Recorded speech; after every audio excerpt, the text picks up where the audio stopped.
Good morning and welcome to Qdabra's weekly webinar. This is Patrick. I've got Jimmy Rich with me and we're going to be doing a demo today.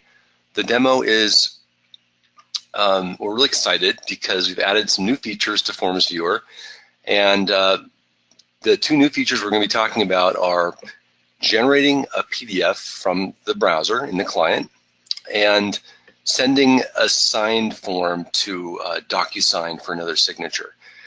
So really happy to see so many familiar faces. Thank you so much for joining. Before we get started, and really we're talking about these three demos today, I want to do a quick poll just to gauge people's interest in this. So we're going to run this poll here and see whether you're using PDF to have your form signed today, or whether you're using electronic signatures, or whether you're just interested in learning about them.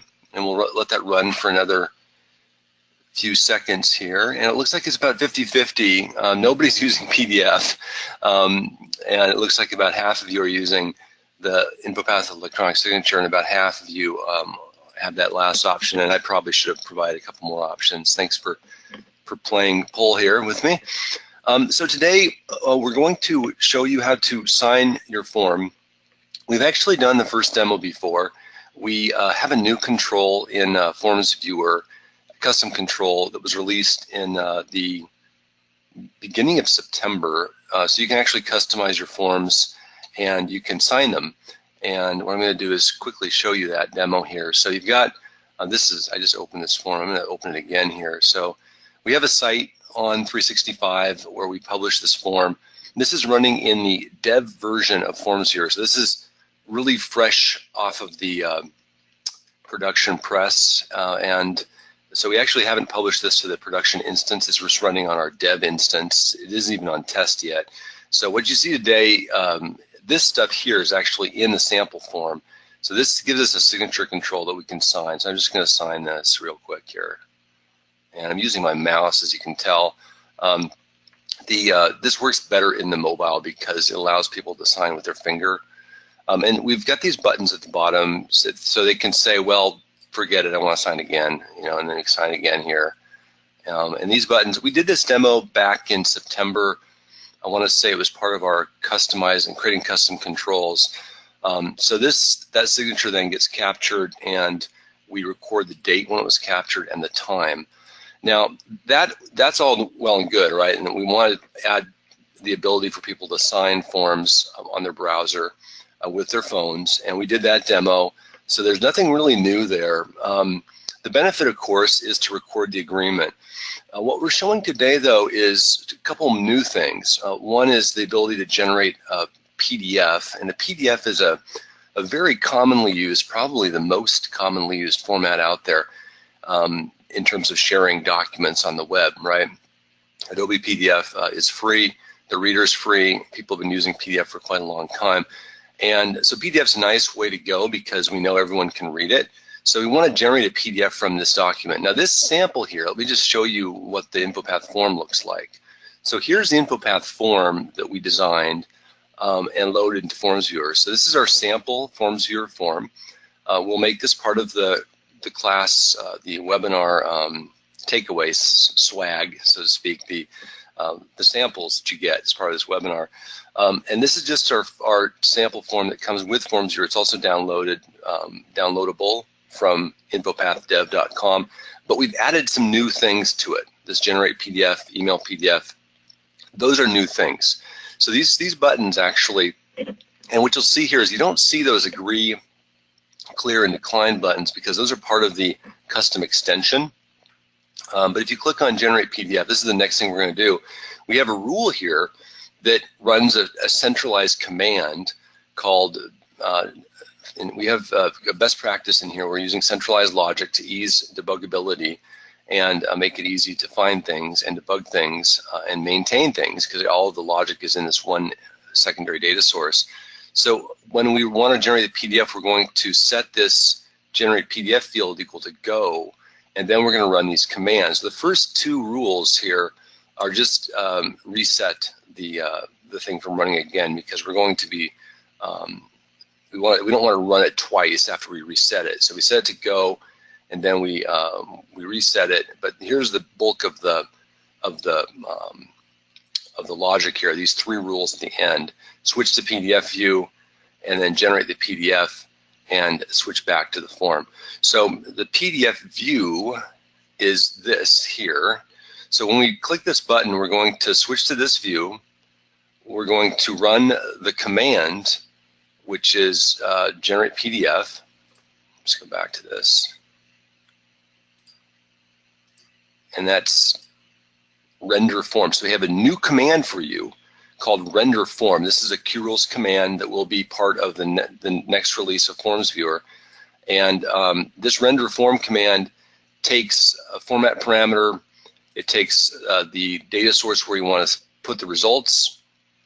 That's in form logic, and the XPath, of course, where we want to store those results. And Jimmy, feel free to jump in here and correct me if I'm not being completely clear. And then it switches back to the form. So let's run this in the browser and let's take a look at this. I'm going to generate a PDF. I'm going to put in my employee ID here. We'll say my employee ID. And we just have some sample fields here at the top. It automatically fills in my name based on the user profile stuff in 365. So I'm going to generate the PDF. Now what this is doing is, it's like you said, switching to that PDF view. It runs the command which sends the document to the Forms Viewer service in the cloud to generate the PDF, and then the service returns and gives us a PDF, and there's now a PDF attached to this form. You can't see it, but it's here. And we're going to, the next step we're going to do is we're going to email that PDF to somebody. And I'll just email it to myself. I'm going to have Jimmy do this again in a second and email it back to me from his machine. But I'm just going to show you what this does here. So we're going to email it to myself. We'll just say it's an NDA, even though it's not. But we'll send the request to Docusign, and in a minute or a moment, we'll get an email from Docusign saying that there's a document waiting for my signature. I'm going to we'll see that in a second, but just to quickly recap what we just did, we signed the form with our fingers or with a pen, any kind of a device, a mouse. And the benefit of that is that you don't need a pen, obviously. You can just squiggle on the screen. It's fun to do, and it's semi-biometric, so it provides some proof that somebody actually did something. The second thing we did was we actually PDF'd the form. So we generated a PDF and stored it in the form, and that creates a record of the event. So one of the nice things about signing is you want to create a record that somebody signed it. InfoPath Digital Signatures actually does the same thing. They actually take a snapshot, a picture of the form that was signed, and they then encode it with a hash code to prove that somebody signed it at a certain time using the certificate of the digital certificate of the signatory. Is that the right way of saying it? They're using the digital certificate of the person's who signed it, and they have to have digital signatures installed, and that's a pretty high bar. If you're using electronic signatures, you can use this approach of just PDFing it and stuffing it in your form. Now, we didn't show you the underlying PDF in the form, but we're using that when we send it to Docusign. So the benefits of this, once again, are that capturing the copy of that point in time, so it's like an audit trail. You're capturing the form as it was when they signed it, and you're outputting it to another business process. In this case, Docusign is our secondary business process. And then you could also print a copy for the customer or save a copy to your local machine. The third demo we're doing, and we're still in the process of that, we're waiting for that email. Actually, it's probably there, I haven't checked. The third demo is really to show you how we can then integrate with cloud-based service to do the signing. And that's useful for sharing the documents, obviously, across the organization so that contracts exist out there someplace where people can reference them. And this is really key. Obviously, there's no code involved here, but we do have this JSON to XML mapping, which I'll talk about more in a second, or Jimmy will. And the benefits are that it does add a simple workflow. So let's actually see if I got that email. so here's the email. Jimmy's account is what we're using for the DocuSign. And you can see I don't have, I'm not downloading my pictures correctly here, but if I do, you'll see this is DocuSign. So I'm going to click on Review the Document, and that's going to open up the document in DocuSign. And you can see here that this is the document that I actually put out there. So I actually, the employee number field was apparently just a number field, so it didn't include the prefixing 0. But I can start this process. You can see that my signature is down below. I can start the process of signing it, and it's going to actually put my signature in there. So I'm signing it using DocuSign. I'm going to finish. And what this is going to do then is this is going to send a copy to Jimmy and allow me to log into my DocuSign account so I can review it. So let me just log into that and see if it stores it. If you got questions, please feel free to, it looks like we have a couple questions already. Okay, so you can see here that I'm logged in now, and I can, I should be able to see the documents that I've signed, completed, there we go.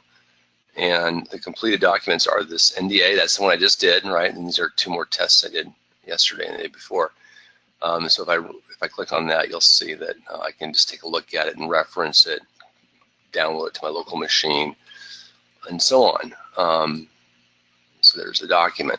Okay, so once again, the benefit is that DocuSign allows us to add that simple workflow. If you already have a DocuSign account, it makes sense to use it. It allows you to move these documents external to your organization to get signatures, to get sign-off from external entities, your customers, vendors in the field. No authentication is required. They just sign into DocuSign. They can create an account if they want to. They don't have to. You saw that no thanks button there. And then the agreement is recorded in DocuSign's cloud. So it's, you know, it's semi-biometric there. It's actually more biometric if you have them sign with a pen or on the screen using their finger. But DocuSign is kind of cool. So that's really the bulk of it. I'm going to show you how we did that in a second. But first, let's look at your questions, and I'm going to pass the baton to Jimmy, and Jimmy's going to do it one more time and explain it from his end, just in case I missed anything, and then he's going to send the document to me for signing from him, from his machine. So Jimmy, you're on. Okay. Hello, everybody. Yeah, question? Yeah, there's one question here. Maybe we should look at Gwen's question first. She's asking about the render form functionality. So we'll get to this at the end here. So go ahead, Jimmy. Sorry. Okay. So before I demo, I think I'd just like to go through a little explanation of how everything works. So the render form command, what we've actually done is we've set up a separate service that serves the PDF rendering functionality. So what happens when your form runs the render form command is it sends the view name, the document, and the name of the template to our server. Our server goes off and gets the template based on the name, and then it sends that template, the document, and the view name off to the PDF rendering service, which will produce PDF, which is then sent back to your browser and then inserted into your form. And a little bit about how this DocuSign process works.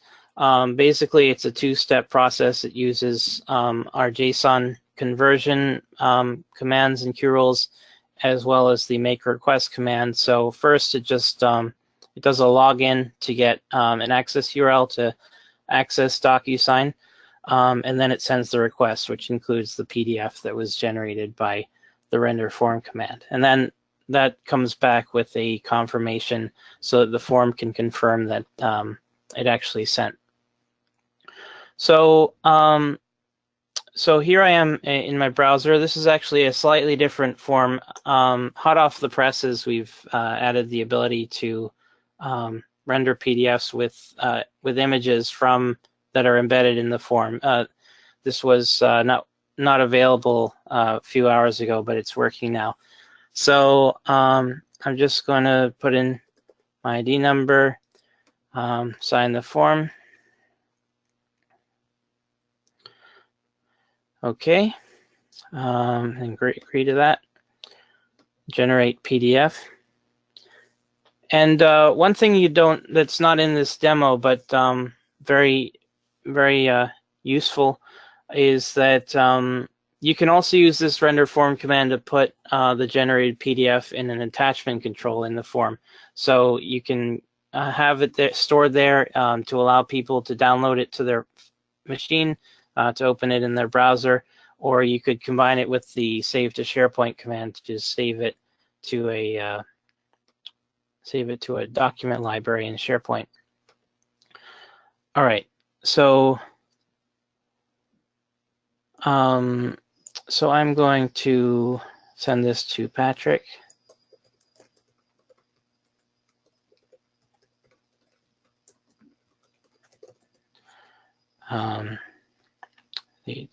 Please sign this.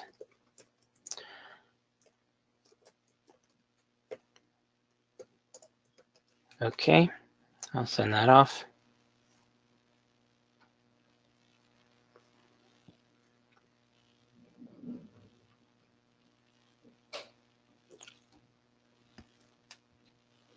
Do you want me to take the presenter baton, Jimmy? Yep, go right ahead. Okay, thanks. Okay, so I'm going to check and see if I got that email. And there it is. So I got two of them now. Do you want to talk to these, Jimmy? You've got the PDF attached here as well, right? So that the earlier one is actually the one that you yourself signed.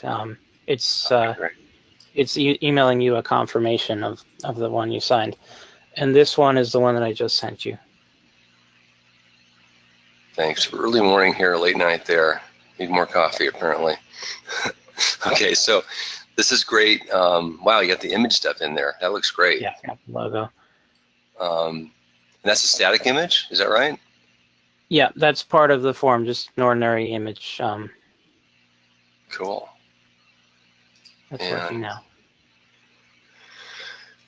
Great. So I'm done, and I'm going to switch back to you, and it's going to send you the confirmation, right? Yeah, it might take a minute or so. Oh, nope, here it goes. So yeah, so you can see here that I got an email saying Patrick viewed, please sign this, and then another to say that he actually completed it, and I can go view that completed document. It's really cool that they give you that default workflow to show you that somebody looked at it and whatnot. Yeah, so there's the signature there. That's awesome. So I hope people can kind of appreciate how cool this is, because we have a lot of documents that you want to seek agreement on, and Jim, I'm just going to take the presenter baton back, if you don't mind. Yep, go ahead. Thanks. Awesome demo, by the way, and send me those extra slides that you created so I can put those in the package. Okay. So I just want to once again highlight that this process, hopefully you can see my screen, you can't yet, but this process, not only does it allow you to generate this PDF command render form, and Gwen, that was a great question about render form being in Form 0 or Q rules. Just to reiterate your question, Gwen had this question about, well, is this new command going to be available in Q rules? And it's a great idea. Jimmy, I don't know if you want to talk to this as well, but I suppose we could put it in Q rules if people had access to the web. I don't know if it would work. Do you have any other comments on that? Well, QRules already has a feature that allows rendering PDFs using InfoPath's built-in PDF render. That only works in the filler version of QRules, not in the browser version. Well, the filler version of InfoPath, I should say. We also have an earlier manifestation of the render form command, which will render the view, one or more views, to an HTML file, which you could also use if you have a way of dealing with an HTML file. I think it might be a little tricky to add this server-based rendering to QRules. I think Yeah, we'd have to think about that, but it's definitely something we'll take under consideration. Thanks for that question, Gwen. And just for those of you, we want to also highlight or emphasize that printing in InfoPath can be tricky. Pagination and page breaks. We did a webinar over a year and a half ago talking about techniques for printing and specifically how to do pagination. So I encourage you to look at that webinar that we did February 4th, 2016. Don Lumbatten was, he's our kind of our print expert, and he has several techniques, and they're downloadable. You can download the samples showing how to paginate repeating structures correctly. So if you've got a form that's really long and you need to paginate it, we have talked about this in the past. You'll want to create a separate view that you use for your printing, and you'll want to reference that view in this render form command. So anyway, back to the presentation then. I think we can all agree that this is a really cool kind of way to add workflow to your forms out of the box with Docusign. We don't have a partnership with Docusign. We just think that their stuff has gained a certain amount of momentum. They're also based in Seattle, but seriously, we don't have any connection with Docusign at all. We just see it used a lot, and so we thought it would be a cool demo to show you today. Hope you agree. So then lastly, I just want to quickly go over, we released Forms Viewer 2.3 yesterday. There's a bit of confusion around the version number. We are calling it 2.3 on our website, but if you install it, if you've got it running in 365, you'll see 2.2.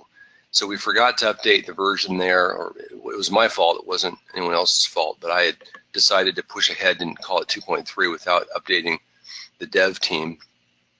So you can blame me on that one. But you can also take a look at the online here underneath Forms Viewer. We have the release history, and where is it here? What's new? And you can read up about what we added. Just to recap, we added a lot of rich text box bug fixes. So we fixed 3 issues with it. We've got 1 issue left with table widths that we're going to try to fix in a couple weeks. If you're using rich text boxes and you're pasting from Word, you'll notice that it's a lot better now. So we also have underline, superscript, and so on, which is, and I don't know, Jimmy, if you want to comment on any of this, please jump in. But anyway, you can read about these commands here. One of the other cool things that we did was we have a new JSON to XML converter. So let's take a look at that form again, because I want to kind of show you how this this Docusign integration works. And Jimmy, I may pass the presenter audio to you to talk about this. Do you want to walk them through it, and I can just kind of click on my screen? Okay, so you want to talk specifically about how the Docusign part works? Correct. Okay, so I think that's probably on the Docusign field. So first we have set the credentials to some fields. We've intentionally offset these so you don't see the values there. But Patrick's showing them off anyway. So yeah, so the first step in the process is to send a request to Docusign to get some login info. So you have to send the credentials in a header in a JSON format. So what I'm doing is I'm setting those into some fields into our secondary data source, converting that into a JSON, and then just storing that JSON. And in the next one, I'm actually making the request to that URL, docusign.net, and passing in, you can see if you highlight that first one, the headers are referring to the location where those headers are. It's a little complicated, but it works. And then the result comes back. I store the result into a field just for temporary storage, and then convert that back into XML, so that we can look at the values that came back. Then the next thing is to actually make the request. So I'm copying the base 64 PDF value into the field that I used to build up the JSON. Then I set the location of where the signature should go in the page. These are also some fields within the JSON builder XML, that's page number and the X and Y value. Again, I convert all that stuff into JSON. I send it to that URL that came back from the login info query. I get a result back from that, and then I convert that back into XML. So there's a lot of going back and forth between XML and JSON because the web service is JSON based and these forms are XML based. Patrick, if you could go back to the form for a sec. Yeah. We can sort of show how that comes together. If you could switch to the Docusign data source in the fields, and then just expand these things out a bit. So the credentials, you can see we've got an integrator key, a password, and username. That first bit is converted into JSON out to use as the header when we make these requests. Then there's the request group. So that has the structure for the request to actually initiate the signing. And we have a responses group to hold the decoded responses. So the first one is the login information response. So that has the account ID, base URL, and a bunch of other stuff. The only thing we're using from that is the base URL.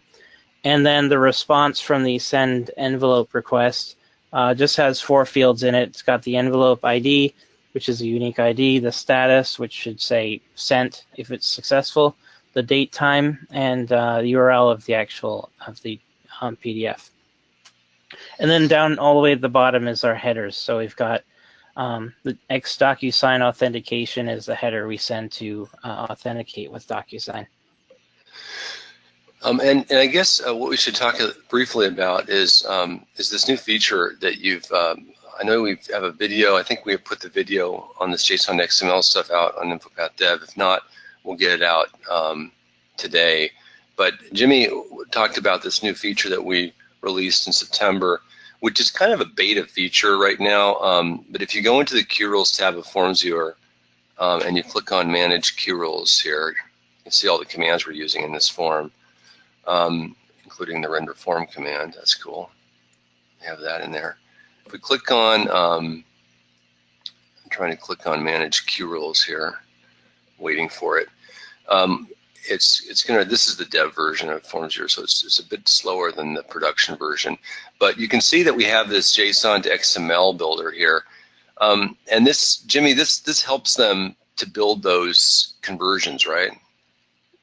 Yeah, that's right. That's what this is for, and I go into detail in this in my video.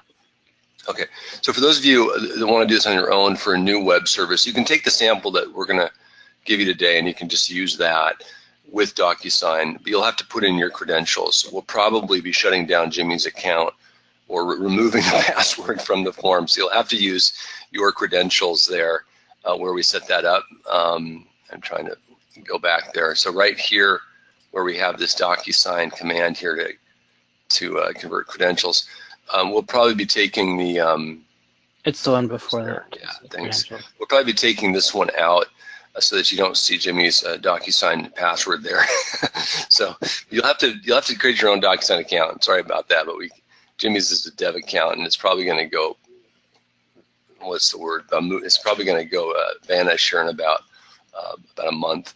But we also have a video that Jimmy recorded to show you how to use this tab to build arbitrary connections to any JSON-based web service, and there are quite a few. There are millions of them nowadays with all the AI stuff out there. So anyway, that's it for our quick show and tell today. I want to thank Jimmy and Mel Clemente for doing, also Himanshu. Our team really came together to put this demo together for you, and really impressed, Jimmy, with all the stuff you guys got done. Anyway, if people have questions, now's a great time to ask them. It looks like, okay, Gwen, so you just had a comment there after your last question. Like I said, if you fill out the survey, we're going to put the samples together and send them to you. Actually, we'll send them to you regardless. but we would appreciate your feedback. Any questions from anyone else out there? Thank you all for joining, and hope you have a wonderful day. It doesn't look like we have any questions. Thanks, Matt, for saying thanks. We enjoy having you here. And let us know if you need help implementing these solutions. We are committed to bringing awesome, cool new tech to you via Forms Viewer, and we're going to be adding new commands, new functionality to the Forms Viewer browser to allow you to edit rules and debug them, hopefully in the next release here coming up in the early December timeframe. And next week, we're going to probably be talking about how to do validation in Forms Viewer. It's something that a lot of people have been trying to do, and we've got a cool technique. Thanks, Misty, for being here. We have a cool technique to show you how to add validation. So stay tuned next week. Mel Clemente and Don will be here to talk about validation, and I will not. I'll be on vacation. But I want to thank you again for joining us today, and we'll get the webinar recording up and send you the samples. Have a great day. Thanks, Jimmy. Yep, thank you.